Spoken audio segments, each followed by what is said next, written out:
RCR, la red que comunica y une al Perú. Vamos a dialogar al respecto.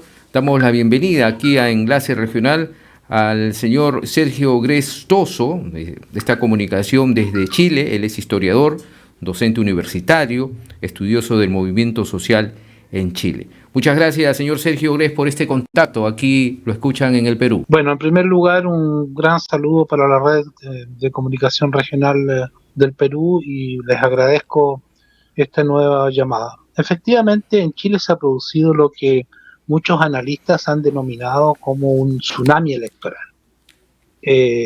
Las cifras son inequívocas. Se trata de una victoria aplastante del rechazo y de una derrota igualmente aplastante del apruebo.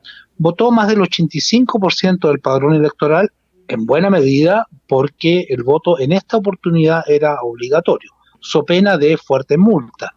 Quien no concurriera a votar o no tuviese una justificación muy precisa y determinada por la ley, se arriesga a una multa de $185 aproximadamente, lo que para los estándares de vida de la población chilena es una cifra muy elevada.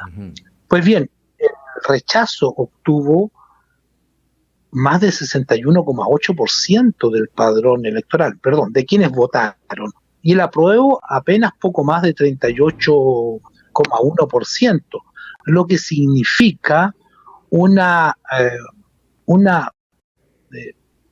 cambio radical de la correlación de fuerzas políticas respecto de este mismo tema en el plebiscito de entrada realizado el año 2020 y también respecto de los resultados de la segunda vuelta de las elecciones presidenciales el 19 de diciembre del año recién pasado. En el plebiscito de entrada, esto es el plebiscito que habilitó el proceso constituyente, el apruebo había obtenido más del 78,2% de los sufragios y el rechazo apenas algo así como 21,7%. Y si nos referimos a los datos más recientes de la elección presidencial de segunda vuelta del 19 de diciembre del año 2021, Boric, que se la jugó en este caso por el apruebo, el actual presidente de la República, obtuvo poco más del 55,8% de los votos y su contendor, Kast, el candidato de extrema derecha, solo 44,1%. Es decir, aquí hay un traslado de votos enorme del campo así llamado progresista al campo del rechazo, que yo no me atrevería a calificar como el campo de derecha, porque eso sería una lectura demasiado simple y equivocada de lo que ocurrió ayer, sino simplemente de personas que a las cuales no les convenció para nada el texto propuesto por la Convención Constitucional. Eso como primera lectura. Y un segundo elemento que está ligado al anterior es que hay que entender este resultado no solamente como un rechazo al texto propuesto por la Convención Constitucional, sino también como un voto de castigo al gobierno de Boric, que ha desarrollado políticas muy conservadoras en muchos aspectos y que tienen un sesgo antipopular y de rechazo creciente en vastos sectores de la población. Entonces, señor Grez, ¿se podía decir políticamente que ha podido esto ser un golpe para el gobierno y una derrota política para Boric, estos resultados? Sin lugar a duda, porque el gobierno, el propio presidente de la República, sus ministros, sus partidos, se la jugaron y se la jugaron en el terreno, tratando de, evidentemente, de salvar las apariencias de una no intervención electoral, pero a nadie le cabe duda que el gobierno era partidario del apruebo, hizo todo lo posible, el personal político dirigente de los partidos de gobierno, incluso los ministros, subsecretarios y distintos cargos, incluido el presidente de la República, salieron a las calles, a las plazas, fuera de las horas de trabajo, en algunos casos, en otros casos, en el límite de lo permitido por la ley, a tal punto que la Contraloría General de la República envió una reconvención a uno de los principales ministros del presidente de la República, pero y bueno, la identificación del gobierno de Boric con el apruebo fue total, y bueno, los resultados están a la vista. Esta es una debacle electoral y política que va a traer consecuencias. Pero en todo caso, lo que viene es altamente predecible, y era predecible antes de este resultado, porque desde el propio presidente de la República y la casi totalidad de las fuerzas políticas institucionales representadas en el Parlamento anunciaron antes del plebiscito, desde hace meses, venían anunciando que cualquiera fuese el resultado, ganara el apruebo o ganara el rechazo, el proceso constituyente continuaría en el Parlamento a través de reformas constitucionales destinadas a mejorar o precisar el texto salido de la Convención Constitucional el 4 de julio. De manera que había gente, y esto es casi del teatro del absurdo, que llamaba a aprobar para reformar, y otros, en el bando contrario, que llamaban a rechazar para reformar. Y esto es posible porque la Convención Constitucional le perdona la vida al actual Parlamento. Lo lógico en cualquier proceso constituyente es que una vez que la nueva Constitución es aprobada, si es que esta Constitución era aprobada, si este texto era aprobado, se disuelvan las autoridades del Estado, se llama a nuevas elecciones generales. Pues en Chile no ocurrió eso.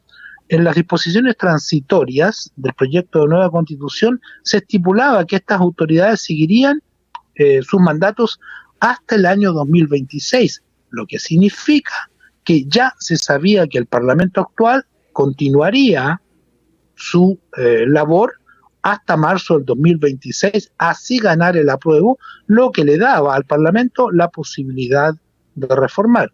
Y es sabido que las así llamadas dos derechas, esto es, la derecha clásica, la que apoyó a Pinochet, a Piñera, y la Concertación y otros grupos de centro derecha y de la así llamada centro izquierda, reúnen un quórum supermayoritario de 2/3 que les permite reformar ya sea la actual Constitución o el proyecto, en el caso de que este hubiese sido aprobado, sin tener que recurrir a un plebiscito, es decir, sin consultarle a la ciudadanía, puesto que la norma transitoria de la Convención Constitucional sobre este punto establecía y establece claramente de que si se reúnen los 2/3 en el Parlamento, no es necesario convocar a plebiscito.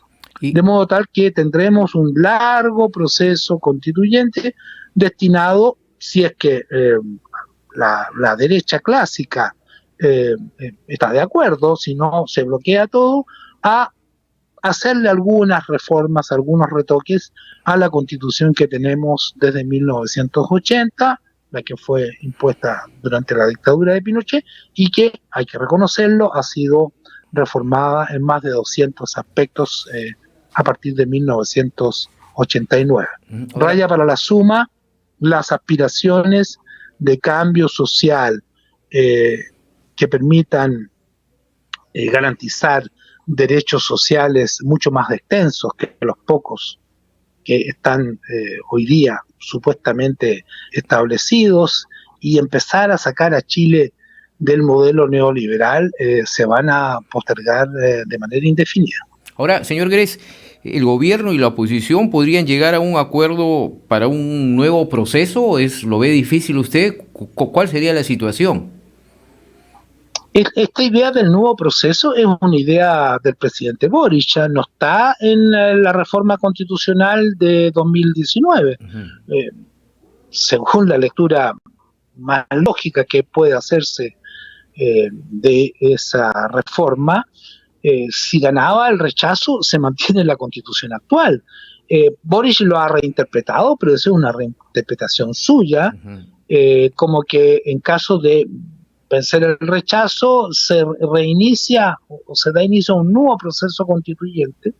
Eso va a tener que ser objeto de de negociaciones entre los partidos políticos representados en el Parlamento, pero la derecha clásica, eso es evidente, sale fortalecida de este principio, y si no quiere dar sus votos para determinados acuerdos, no los da, y esto queda en una suerte de empate catastrófico, en el que se encuentra la política chilena por estos días. Pero de seguro hay negociaciones muy intensas entre bambalinas, cuestiones que los ciudadanos comunes y corrientes aún no sabemos, de tal manera que esta es una caja de Pandora que puede seguir ofreciéndonos muchas sorpresas. Claro, no quedan también los sectores de izquierda de Chile, ¿no? También es una derrota para ellos. Ahora, el presidente Boric... Depende de qué izquierda estemos hablando. Hay una izquierda crítica, minoritaria, que no se involucró en este proceso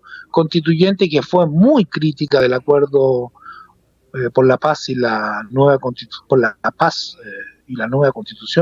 que se firmó el 15 de noviembre de 2019, que lo denunció como una maniobra destinada a desviar por un callejón sin salida la tremenda energía de protesta social que se estaba desarrollando en el país por aquellos días, concediendo un proceso constituyente a través de un organismo que no fue en realidad una asamblea constituyente libre y soberana, puesto que estuvo determinado este proceso por un elevadísimo quórum de 2/3 que impidió que esta asamblea pudiera adoptar medidas mucho más avanzadas y progresistas y efectivas que las que realmente adoptó. Para esa izquierda no se siente involucrada con la derrota de ayer, pero sí la izquierda institucional que está en el gobierno. Evidentemente para esa izquierda es una derrota tremenda, muy grande, y las consecuencias de este tsunami o terremoto electoral todavía no se sienten en su plenitud. Ahora, es probable que en los próximos días, eso ya se sabía, para comenzar, se produzca un cambio de gabinete ministerial. A eso le iba a preguntar precisamente. Este terremoto electoral va a obligar pues seguramente al presidente Boric a hacer algunas nuevas reformas, ¿no?, en su gobierno, como es el cambio de su gabinete, que hoy precisamente se tenía entendido que él iba a tener una reunión en la Casa de Gobierno. Sí, esto ya se sabía, o sea, todo el mundo, los analistas lo decían, que después del 4 de septiembre habría un cambio de gabinete.